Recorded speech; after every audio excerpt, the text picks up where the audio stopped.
sekolah rakyat ini menjadi suatu terobosan, khususnya bagi kaum yang tidak mampu tadi untuk bisa bersekolah, mendapatkan haknya pendidikan yang layak dan berkualitas. Ya. Kalau tidak terkondisikan ya susah. Nah, harapan kami hal ini yang terjadi di sekolah tidak terjadi di sekolah rakyat. Ini sekolah rakyat tidak hanya gratis, tapi ada fasilitasi yang seperti ini. Dan ada mungkin keringanan-keringanan, fleksibilitas yang lebih fleksibel daripada sekolah pada umumnya. Sekarang sudah menjadi rahasia umum. Ya, menjadi rahasia umum untuk masuk di sekolah SMA negeri tertentu yang dalam tanda kutip gratis, itu tidak gratis. Kan seperti ini miris gitu. Di mana kita mau hilangkan seperti ini, tapi oknum di sekolah melakukan praktek yang seperti itu, saya rasa ini harus sama-sama berani. Orang tua siswa, kami selaku wakil rakyat, ayo sama-sama berani.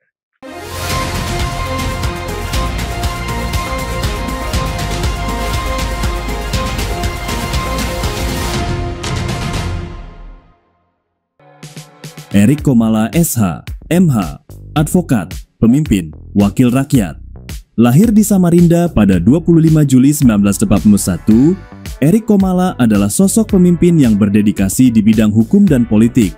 Menempuh pendidikan di SMA Kristen Bethel Surabaya, ia melanjutkan studinya di Fakultas Hukum Universitas Surabaya dan meraih gelar Magister Hukum dari Universitas Narotama. Dalam dunia organisasi, Erik dikenal aktif dan progresif. Ia pernah menjabat sebagai Ketua Divisi Hukum DPD PSI Surabaya, Wakil Ketua sekaligus Bapilu DPD PSI Surabaya, hingga menjadi Ketua DPD PSI Surabaya. Ia juga merupakan Dewan Pembina Komunitas Surabaya Superteam. Karier profesionalnya sebagai advokat dimulai dengan menjadi founding partner di SSNK & Partners Surabaya, kemudian menjabat sebagai CEO di Prime Law Firm Surabaya, dan memimpin PT Solusi Indonesia Persada sebagai CEO. Kini, Erik Komala mengemban amanah sebagai anggota DPRD Provinsi Jawa Timur, memperjuangkan aspirasi rakyat dan membangun Jawa Timur yang lebih maju. Erik Komala mengabdi dengan integritas, memimpin dengan hati.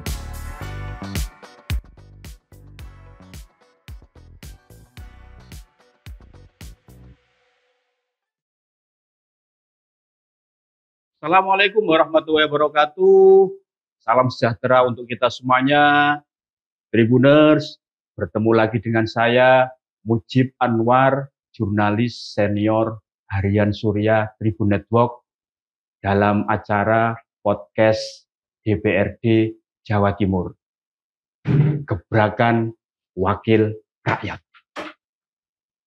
Tribuners, Presiden Prabowo Subianto sudah mencanangkan program sekolah rakyat. Sekitar 65 sekolah akan mulai beroperasi tahun 2025 ini. Dimaksudkan untuk menampung para siswa dari keluarga miskin. Nah, keberadaan sekolah rakyat ini adalah untuk mengatasi masalah di sektor pendidikan, yakni keterbatasan akses pendidikan bagi siswa dari keluarga miskin dan kurang mampu. Tentu agar tercipta kesetaraan dan keadilan di bidang pendidikan. Untuk itu, kali ini kita akan mengangkat tema yang lagi viral ini, yang lagi banyak disoroti, ditunggu pelaksanaannya oleh masyarakat seluruh Indonesia, juga di Jawa Timur. Tema kita adalah pelaksanaan program sekolah rakyat di Jawa Timur. Untuk itu, sudah hadir bersama kita untuk mengulas tema yang menarik ini, Bapak Erik Komala SH MH. Beliau adalah anggota Komisi A Bidang Pemerintahan DPRD Jawa Timur. Bapak Erik Komala ini akrab disapa Bro Erik karena beliau berasal dari Partai Solidaritas Indonesia, PSI. Selamat datang, Bro. Terima kasih ini. Di saat kesibukannya sudah menyempatkan hadir di studio ini. Bro, Erik, ini kan ada program dari Presiden Prabowo Subianto terkait sekolah rakyat.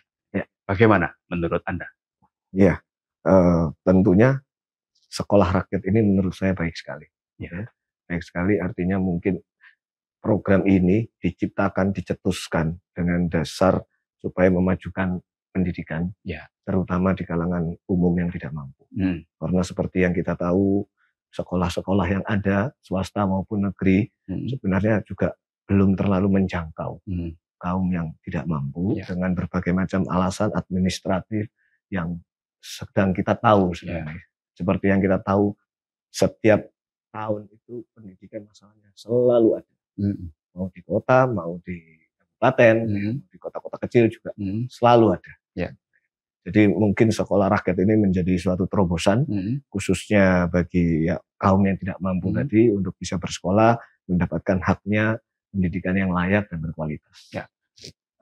Dari catatan Bro Erik, apa kira-kira masalah yang selalu muncul setiap tahun di bidang pendidikan ini, khususnya di Jawa Timur? Iya, masalah klise itu adalah pendaftaran.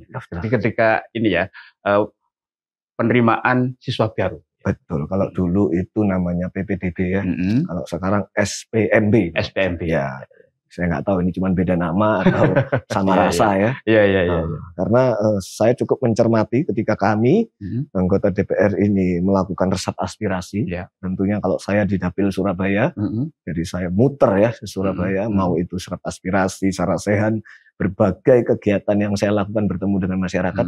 Pertanyaan paling banyak adalah soal pendidikan. Di mana pendaftaran yang carut-marut, masalah zonasi, dan yang paling kita kritisi adalah gratifikasi ya seperti itu. Artinya harapan kami masyarakat seharusnya tidak worried lagi soal ini, karena terus diperbaharui, harusnya sistemnya lebih bagus, asal dijalankan dengan baik, saya rasa bisa bagus di masyarakat.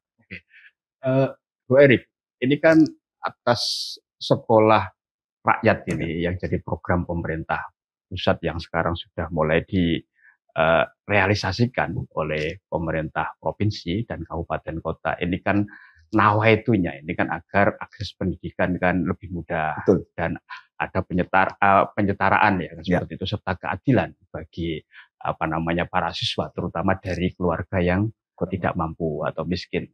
Catatan Bro Erik seperti apa kalau dapilnya Bro Erik ini kan di Surabaya? Ya, mungkin kalau kita berkacamata dari dapil saya di Surabaya mungkin angkanya kecil. Tapi kalau kita lihat di daerah-daerah misalnya di daerah Tenggale atau di mana yang memang akses pendidikannya juga susah, ada yang masyarakatnya di agak titik atas, di gunungan, mereka harus bersekolahnya jalan kaki dan jauh-jauh, itu sangat bagus, sangat perlu. Cuman yang perlu kita garis bawahi ini bagaimana efektivitas pelaksanaannya. Itu tadi. Jangan sampai anggaran ada, tadi nawaitunya udah programnya sudah disusun sedemikian rupa, tetapi pelaksanaannya tidak maksimal. Itu tadi.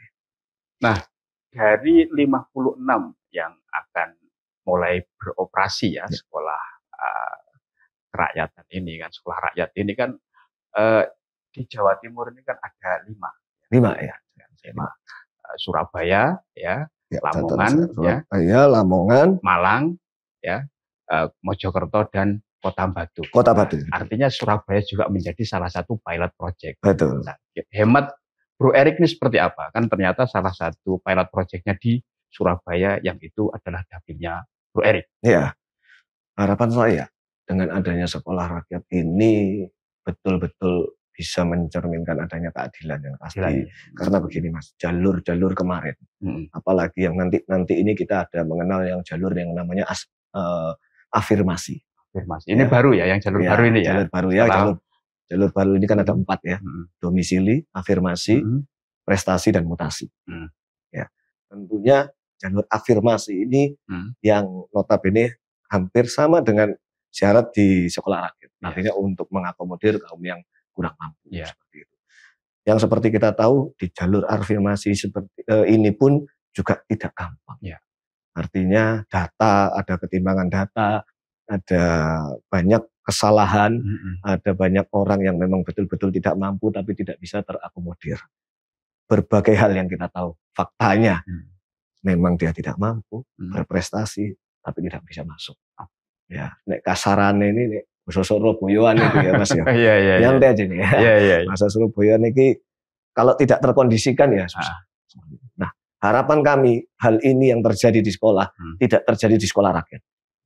Artinya jalur tidak mampu memang sebenarnya orang yang tidak mampu dan tanpa tedeng aling-aling, tanpa persyaratan yang agak rumit yang mereka harus penuhi, itu mereka bisa masuk. Artinya jalur yang khusus diperuntukkan bagi masyarakat yang miskin, tidak mampu itu ya sudah, memang itu jatahnya mereka ya, tidak perlu ada manipulasi atau permainan lain dengan dulu kan pernah ya.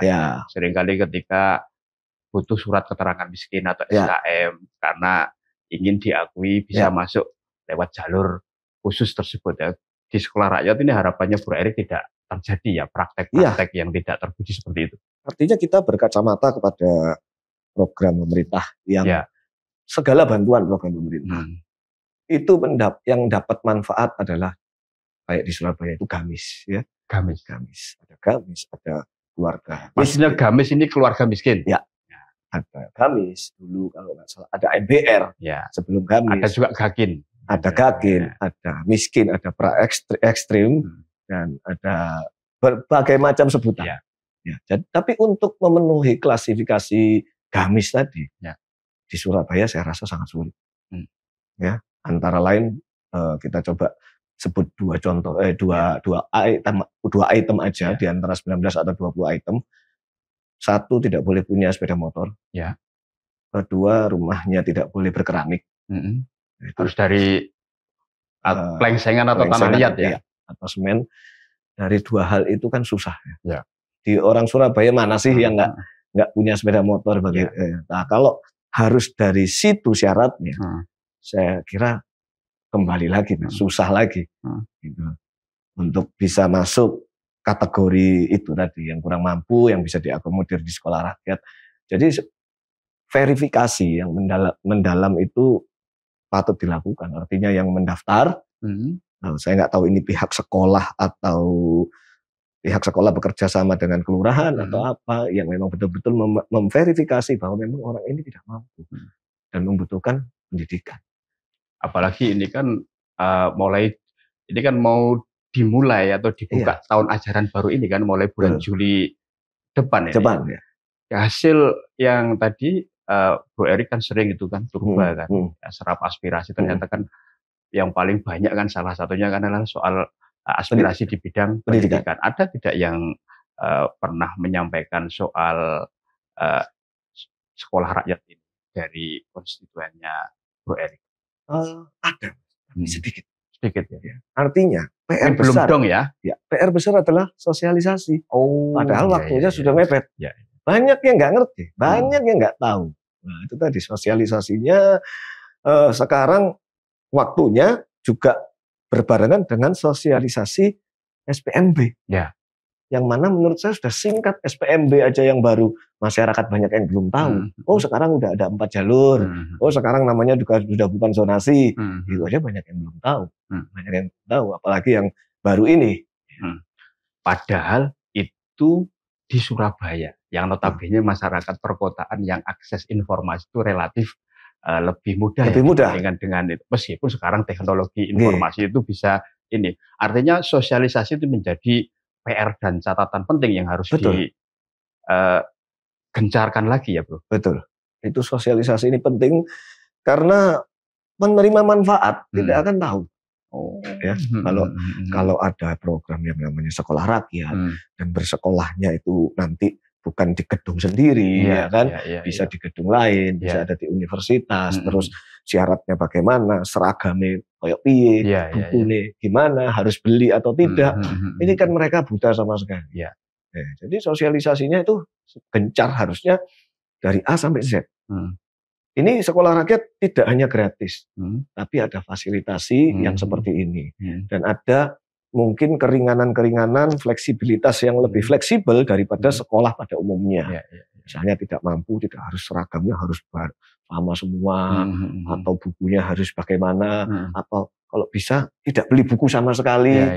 Sekolah rakyatnya yang menyediakan, nah seperti itu. Nggak tahu detailnya. Bro, sementara ini kan baru 5 ya yang coba direalisasikan oleh Pemprov Jawa Timur untuk program sekolah rakyat ini. Nah, kira-kira karena di Jawa Timur ini kan ada 38 kabupaten kota. Dengan jumlah yang masih 5 ini, kalau menurut Bro Erik ini masih kurang atau seperti apa?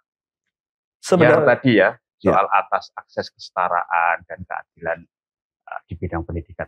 Kalau kita lihat jumlah jelas masih kurang.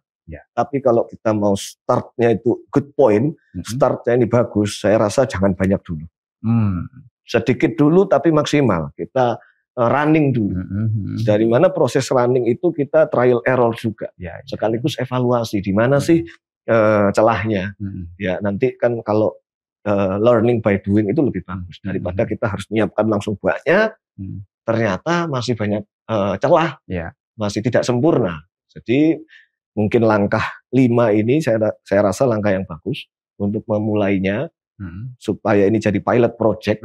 Nanti ke depannya di daerah mungkin yang lebih ujung bisa dapat insight daripada yang di Surabaya ini. Artinya bisa ini ya sebagai pilot project, betul ya. Kan paling tidak nanti ketika sudah ada role model untuk copy paste ya program sekolah rakyat itu sudah bisa dilakukan. Jadi jangan mikir kuantitasnya dulu. Yang penting kualitasnya dulu. Jadi orang yang bersekolah di sana, bukan mikir mentang-mentang ini sekolah rakyat, ini gratis, ini begini, enggak. Tapi kualitasnya bagus kok sekolah rakyat ini. Artinya tidak kalah dengan sekolah-sekolah unggulan yang lainnya ya, kira-kira seperti itu ya. Jadi maka orang tidak akan berpikir ulang untuk mau menyekolahkan anaknya di sekolah rakyat. Ini worth it. Bro Erik, salah satu masalah pendidikan di Jawa Timur, termasuk di Surabaya ini, adalah kan soal kesenjangan kualitas antar sekolah satu dengan sekolah yang lainnya, seperti itu. Nah, bagaimana DPRD Jawa Timur menyikapi hal ini? Kesenjangan ini banyak hal, Mas. Mungkin mau bahas kesenjangan yang mana dulu ini? Secara apa dulu? Kan bisa soal fasilitas, terus SDM pengajarnya, seperti itu. Kalau itu sih kemarin kalau kita kemarin melihat zonasi. Zonasi itu kan sebenarnya ikrarnya bagus karena supaya tidak ada kesenjangan atau juga tidak ada sekolah favorit non favorit seperti itu. Jadi ikhtiarnya bagus, Tapi pada prakteknya carut marut, karena satu, ketersediaan sekolahnya tidak mumpuni. Bagaimana bisa satu kecamatan itu sampai tidak ada sekolah SMA negeri sama sekali? Itu di Surabaya, Mas. Di Surabaya ya, selaku ibu kota provinsi ibu kota lain. Nah, kalau itu ketersediaan sekolahnya belum banyak, bagaimana bisa melakukan zonasi yang seperti itu? Jadi kan susah. Akhirnya siswa yang dekat dengan sekolah tertentu gampang saja untuk masuk sekolah itu.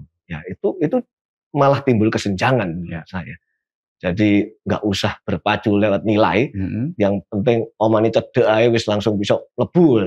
Sistem zonasi itu evaluasinya di situ ya. Evaluasinya akan di situ. Nah, jadi diharapkan yang baru ini, sistem yang baru ini tidak mengulang begitu, supaya kesenjangannya semakin kecil. Tapi praktek di lapangan, di masyarakat tetap soal dikotomi itu masih terus ada ya, bahkan stigmanya kan sampai hari ini masih terjadi kan. Sekolah favorit dan non favorit. Betul. Sekolah di pelosok dan di pusat kota, sekolah tempatnya orang kaya, anaknya orang-orang kaya dengan non kaya kan. Gimana agar paling tidak stigma atau dikotomi itu minimal berkurang lah kan, seperti itu prakteknya. Dengan menerapkan sistem yang baru ini secara efektif. Sistem baru ini sebenarnya kalau kita lihat sistemnya bukan pelaksanaannya karena kan belum habis ini. sebenarnya sistem yang diatur yang baru ini sudah cukup oke ya, sudah cukup bagus. Coba kita lihat nanti pelaksanaannya bagaimana. Kalau memang sistem itu, karena kan kita tadi lihat di syarat-syaratnya itu banyak ada, Mas. Misalnya jalur prestasi. Ya. Minimal 30%. Seperti itu ya. Terus jalur afirmasi ya, ada 30% sekian misalnya. Nah, kalau itu dilakukan, sebenarnya kan sudah adil atau fair ya. Seperti itu. Jadi yang anak manapun bisa masuk sekolah manapun tanpa harus kena zonasi yang tadi. Yang tentunya juga sistem ini ada lagi yang satu namanya tadi domisili. Nah, domisili atau per rayon. Itu juga ada rumusannya. Dalam satu rayon ini harus mengakomodir berapa siswa. Sebenarnya itu diatur supaya fair. Supaya fair ya, Mas. Nah, jadi supaya nggak terjadi lagi hal-hal yang tadi sampean sebutkan. Tapi kalau memang sekolah yang tadi muncul ya, misalnya, wah ini sekolahnya ini yang kaya-kaya, ini yang sekolah yang begini. Kontrolnya memang susah. Susah ya? Susah. Itu sudah memang rasional akan berjalan seperti itu. Tapi kemungkinan sekolah yang dalam tanda kutip besar harus menerima jalur afirmasi juga. Sebesar apa yang ditentukan peraturan pemerintah. Jadi yang tidak mampu pun boleh masuk. Tentunya dengan persyaratan nilai, ya kan, tadi, dan lain-lain yang termasuk memberi kuota ya. Ada kuota tertentu. Kuotanya kan jelas. Jelas kan? Jelas. Kuotanya jelas. Jangan sampai kuota ini dipermainkan. Ini yang fungsi pengawasan di sini. Benar nggak 30%? Ya. Afirmasi ini dilakukan. Jangan-jangan ini tidak ada nanti. Ya, karena pasti ada beban lain-lain lah, ada biaya yang lain-lain tidak terduga. Dan itu fakta. Sebagai wakil rakyat ya di Provinsi Jawa Timur ya, apa ini nanti yang akan dilakukan oleh Bro Erik dan teman-teman legislator di Indrapura itu untuk mengawal agar sistem penerimaan siswa baru yang mulai berlaku tahun ajaran ini nanti berlangsung sesuai dengan aturan mainnya. Ya. Jadi sebenarnya karena saya bukan di Komisi E ya, saya di Komisi A ya. Tapi aspirasinya ternyata yang paling banyak kan di bidang pendidikan, toh? Betul. Jadi saya mendorong juga teman-teman di komisi, ya, teman-teman di komisi untuk betul-betul concern atas bidang pendidikan ini. Terutama jangan, oke lah kita tidak bisa menghilangkan sampai 0, ya. Artinya ayolah dikurangi. Karena ini setiap tahun sudah menjadi keresahan orang tua. Apa ini masalah yang perlu dikurangi? Masalah penerimaan siswa ini. Yang perlu dikurangi adalah praktek kecurangannya. Sekarang sudah menjadi rahasia umum. Ya, menjadi rahasia umum untuk masuk di sekolah SMA negeri tertentu yang dalam tanda kutip gratis itu tidak gratis. Tidak gratis. Ngomongnya keluar ke publik, ke masyarakat itu gratis, tapi prakteknya ternyata tidak gratis. Jadi bahkan mahal ya. Betul. Jadi beberapa kali kalau saya ketemu konstituen ataupun ketemu warga, selalu, Pak, ini masuk sekolah sini tuh saya ditarik sekian. Ya, saya ditarik sekian. Saya sering kali, Pak, berani sama saya ngadep? Itu pungli, Pak, nggak boleh. Kalau ditarik sekian, mampu nggak? Wah, saya nggak mampu, Pak. Gini. Oke, kalau gitu kita ngadep. Saya dampingi ke sekolah itu. Saya mau tahu gimana ini. Wah, ya Pak, nanti saya. Besoknya sudah telepon lagi, Pak, nggak jadi, saya takut masuk ini dicing, terus tak golek-golek lo duit aja. Nah, kan seperti ini miris gitu. Gimana kita mau hilangkan seperti ini, tapi oknum di sekolah melakukan praktek yang seperti itu, saya rasa ini harus sama-sama berani. Orang tua siswa, kami selaku wakil rakyat, ayo sama-sama berani. Artinya praktek itu sebenarnya sudah menjadi kultur ya. Iya. Saya bilang sama Pak, jangan takut. Kalau sampai dicing atau ditandai, bisa lapor saya lagi, Pak. Terus akan saya kawal kan seperti itu. Karena kalau Anda nggak bergerak, semuanya akan begini. Terus ngapain protes ke kami? Karena Anda sendiri yang melegalkannya dengan cara seperti itu. Bro Erik, kalau di bidang pendidikan ini kan kalau penerimaan siswa baru ini kan ada SD, SMP, SMA, SMK, seperti itu. Nah, SD, SMP atau pendidikan dasar itu kan di bawah kewenangan ini ya, kabupaten kota. Sementara SMA dan SMK itu kan provinsi ya. Bagaimana ini?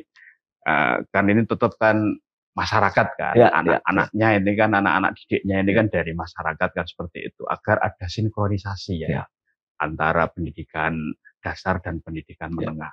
Menurut hemat Bro Erik seperti apa? Ketika urusannya ini beda tanggung jawabnya kan? Ketika ini ditanyakan artinya ada masalah di sini. Ya. Jadi memang butuh sinkronisasi, sinergi antara tadi pihak pemangku kebijakan yang di SD, SMP, SMA supaya bisa sinergi. Bagaimana sih jangan sampai saling oh ini bukan kewenangan saya, ini kewenangan kota, ini kewenangan begini. Padahal jalur pendidikan itu tidak boleh putus. Berjenjang kan. Berjenjang. Ya kan, ada dulu wajib belajar 9 tahun, ada 12 tahun, ada 12 tahun ya. Artinya itu kan harus tidak putus. Ya. Tapi jangan sampai pemerintahlah yang menjadikan ini terkotak-kotakan sehingga nanti putus di tengah jalan. Jadi sebenarnya provinsi dan kota itu harus melakukan sinergitas yang lebih bagus, yang lebih masif, supaya gimana sih problem solvernya ini. Jangan sampai lulusan SMP negeri banyak, mau masuk SMA negerinya sedikit, tidak terserap ya semuanya. Iya, harus ke swasta. Oke, kita juga harus memikirkan nasib sekolah swasta. Itu pasti. Ya. Tapi bagaimana sekolah swasta ini juga diakomodir dong. Bagaimana sekolah swasta mungkin bisa juga mengadopsi sistem afirmasinya, mereka juga bisa menerima yang kurang mampu, terus mereka tidak membeda-bedakan atau bagaimana, ya inilah yang kita perlukan untuk duduk bersama dalam hal pendidikan. Sudah terjadi atau terwujud tidak sinergi yang bagus dan smooth, saling mendukung dan berkolaborasi antara Pemkot misalnya Surabaya dengan Pemprov terkait dengan urusan pendidikan? Wah, kalau itu saya masih belum ngerti ya, belum tahu karena ya itu tadi bukan komisi saya. Tapi saya dorong lah kalau bisa. Harus didorong terus ya? Iya, harus didorong. Terus ini kan yang juga jadi isu penting ya di sektor pendidikan ini kan Bro, adalah soal pendidikan gratis. Kita tahu bahwa kalau contoh Surabaya ini kan, kalau SD dan SMP yang negeri itu relatif gratis karena beberapa biaya kan sudah di-cover oleh APBD. Bahkan sempat muncul kan sebelumnya kan bahwa sudah SMA SMK diambil oleh saja, dihandle saja oleh pemerintah kota kan, seperti itu biar masyarakat Surabaya juga bisa merasakan menikmati pendidikan gratis seperti SD dan SMP. Kalau menurut Bro Erik seperti apa? Saya rasa gini, sebenarnya itu kan untuk kepentingan masyarakat ya. Jadi mari kita menurunkan ekosektoral masing-masing. Artinya memang tidak melulu harus kalau SMA harus provinsi atau yang pemerintahan kota nggak boleh cawe-cawe. Sebenarnya ini ya tadi ikhtiarnya kan bagus, bukan mengambil alih masing-masing kewenangan sebenarnya. Tapi lebih ke membantu supaya sinergi. Jadi misalnya program pemerintahan Kota Surabaya ada yang bisa mengakomodir, sebenarnya itu bagus. Saling support, simbiosis mutualisme. Betul, bukan mempertahankan ego masing-masing ya. Bro, ini kan sekarang kan di era teknologi, di era digital, ini kan salah satu pendidikan yang cukup penting, bukan adalah soal pendidikan karakter dan soft skill yang tentunya itu bisa membekali lah nanti para siswa anak didik ini agar dia bisa tidak kalah lah dengan tantangan zaman kan, seperti itu. Kalau menurut Bro Erik gimana? Ya, ini pertanyaan menarik. Artinya memang soft skill ini harus lebih penting sebenarnya ya. Jadi kalau kita lihat sekolah di luar negeri, itu mereka sudah sangat spesifik dalam menentukan ilmu pengetahuan dan siapa yang mau bersekolah untuk menuntut ilmu secara spesifik, mereka sediakan semuanya. Kalau kita tahu, kalau di jenjang universitas itu bisnis aja sudah terbagi sampai puluhan jurusan. Sedangkan kita itu terlalu belajar semua. Bisnis manajemen misalnya. Seperti itu. Padahal di luar itu sudah ada bisnis manajemen yang berbasis AI, seperti itu. Bisnis manajemen yang berbasis ini. Jadi mereka spesifik sekali. Nah, itu tentunya untuk menciptakan satu murid atau satu orang yang betul-betul mumpuni di bidangnya. Jadi nggak belajar terlalu luas. Expert itu ya. Jadi dia expertise di bidang itu. Itulah sekarang yang Indonesia ini harus mengejar seperti itu supaya nggak banyak. Tentunya kalau kita kembali tadi ke pertanyaannya soft skill dan tadi satunya untuk yang ya semacam budi pekerti lah, karakter building itu tidak boleh ditinggalkan ya. Zaman dulu kita itu ada yang namanya P4 ya, masih ingat ya. P4 nggak tahu zaman sekarang itu masih ada atau enggak. PPKN ya dulu. Nggak tahu kalau sekarang PPKN, ada ya. Zaman dulu kita sekolah itu ada yang namanya ospek ya. Ospek ya. Nggak tahu sekarang ospek itu orientasi siswa baru lah kira-kira. Betul. Dan itu dimasukin dengan pendidikan karakter, ya artinya karakter building itu ada di sekolah, itu sangat penting. Di luar itu sekarang ini banyak juga ya para pakar pendidikan yang menilai bahwa selain soft skill, karakter ini kan soal etika, ya akhlak, adab ini dari para siswa ini yang kurang. Kalau Bro Erik menyikapinya seperti apa? Wah, itu memang terjadi masif sekali. Kita contoh ya, zaman dulu, zaman saya mungkin ya. Zaman saya itu guru itu tidak segan-segan memarahi kita. Ya. Bahkan mengambil aksi oleh kita ya. Menghukum pun siswa yang dihukum. Menghukum fisik pun. Fisik pun nggak apa-apa ya waktu itu. Gitu ya. Dan sekarang bisa berdampak jadi masalah hukum. Sekarang beda. Sekarang akan beda gitu ya.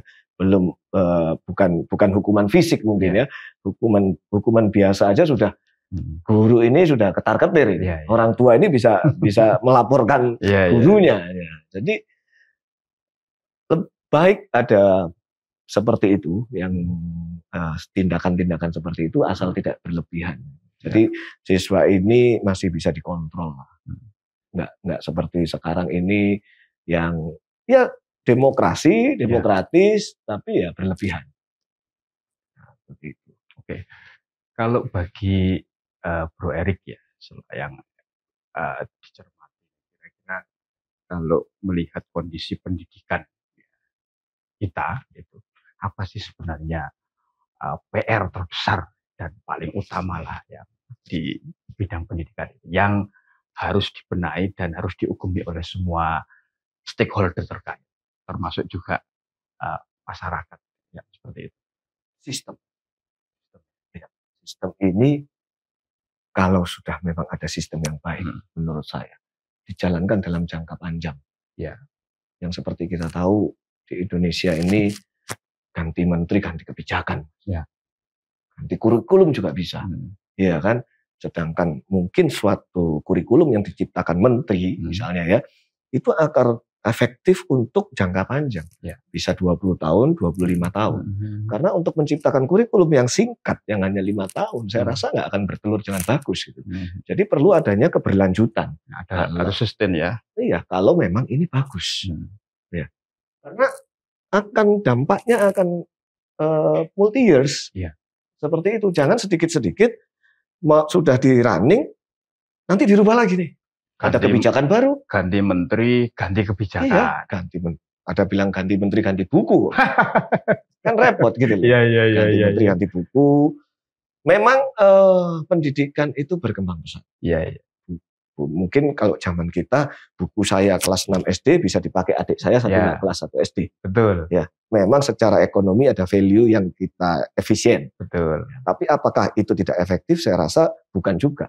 Karena buku pedoman itu bisa sama, tapi kan banyak lembar kerja siswa yang bervariasi. LKS-nya itu LKS-nya, update-nya dari sana, kan lebih murah gitu.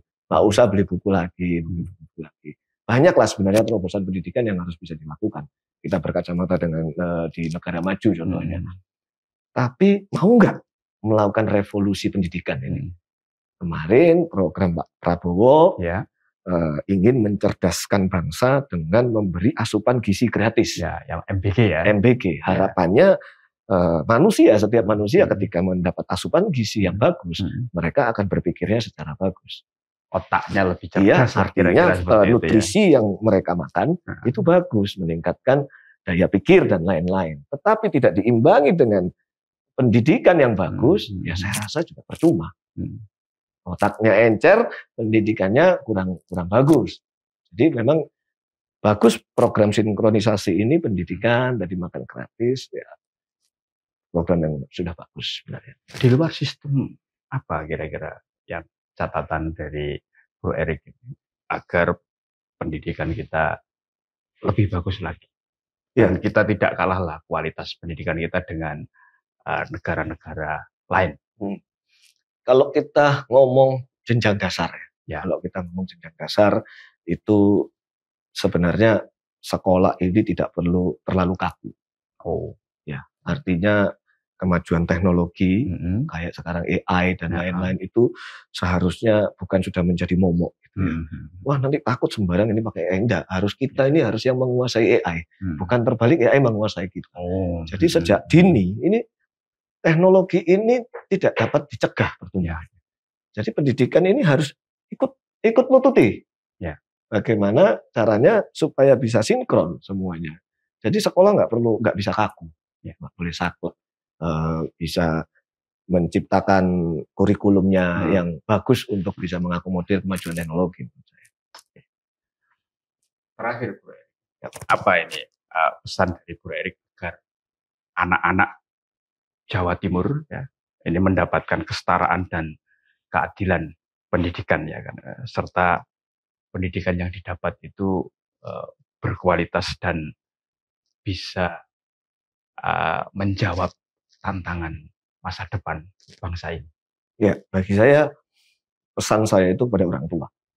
Orang tua. Ya, kalau kita ngomong masih yang basic ya SD, SMP, SMA itu kan masih dalam tanda kutip di bawah orang tua ya. Jadi orang tua lah yang harus mengambil peran. Bagaimana dia bisa mengakomodir kemauan anak untuk bersekolah tanpa mengkotak-kotakan anak ini harus jadi ini, anak ini harus seperti ini, dan anak ini harus begini. Ya, karena banyak mungkin yang dipaksakan, wah kamu harus sekolah ini supaya begini. Biar jadi ini, biar sukses ini. Akhirnya banyak yang putus di tengah jalan, hanya mengikuti kemauan orang tuanya saja. Jadi anak ini harus dibiarkan bereksplorasi, apa sih kemauan dia. Dia ini sukanya gimana, soft skill-nya itu terasa di mana. Ada orang yang sangat tidak pandai sekali dalam berhitung, ya dalam matematika. Dia mau disekolahkan bagaimana aja udah nggak bisa, udah buntu. Tapi dia di seninya bagus. Nah, nanti orang tua itu awakmu nek sekolah seni sesuk mangan opo? Kan begitu. Kamu nek sekolah ini, nah itu yang salah. Biarkan dia bereksplorasi dulu. Artinya orang tua harus bijaksana dan bijaksini ya? Betul. Itu juga. Closing statement untuk dunia pendidikan Jawa Timur. Silahkan, closing statement. Ya, saya rasa mudah menjadi PR di seluruh Indonesia ya, untuk sama-sama membenahi sistem pendidikan kita. Jadi mungkin yang saya mau sampaikan, sistem apapun yang dibuat oleh pemerintah itu sebenarnya sudah bagus, ya. Tetapi ayo kita sama-sama mengawasi, mengontrol agar tidak terjadinya kebocoran-kebocoran atau yang saya maksud mungkin kesalahan-kesalahan fatal yang dilakukan pembuat kebijakan sendiri. Jangan sampai adanya manipulasi, adanya sistem yang kurang berintegrasi. Padahal kalau sekarang kita lihat teknologi itu cukup mumpuni. Jangan sampai ini menjadi celah baru. Menjadi celah baru dengan yang berbasis teknologi sekarang menjadi celah baru untuk banyaknya siswa yang akan tidak bisa terakomodir lagi. Jadi ayo marilah bersama-sama kita membenahi. Kalau ada memang yang miss atau ada yang tidak benar, ayo laporkan. Sama-sama kita bangun ini sama-sama. Jangan malah dihindari. atau melegalkan praktek yang sesuatu ilegal tadi itu. Untuk pendidikan untuk menuju Indonesia Emas 2045. Nggih, siap. Bro Erik, terima kasih sudah meluangkan waktu ya di podcast DPRD Jawa Timur Gebrakan Wakil Rakyat. Tribuners, terima kasih juga sudah menyaksikan Gebrakan Wakil Rakyat. Tetaplah setia di channel YouTube Harian Surya Tribun Network, mata lokal menjangkau Indonesia. Saya Mujib Anwar undur diri. Assalamualaikum warahmatullahi wabarakatuh. Salam sejahtera dan salam sehat untuk kita semuanya. Dan yang paling penting, jangan lupa bahagia.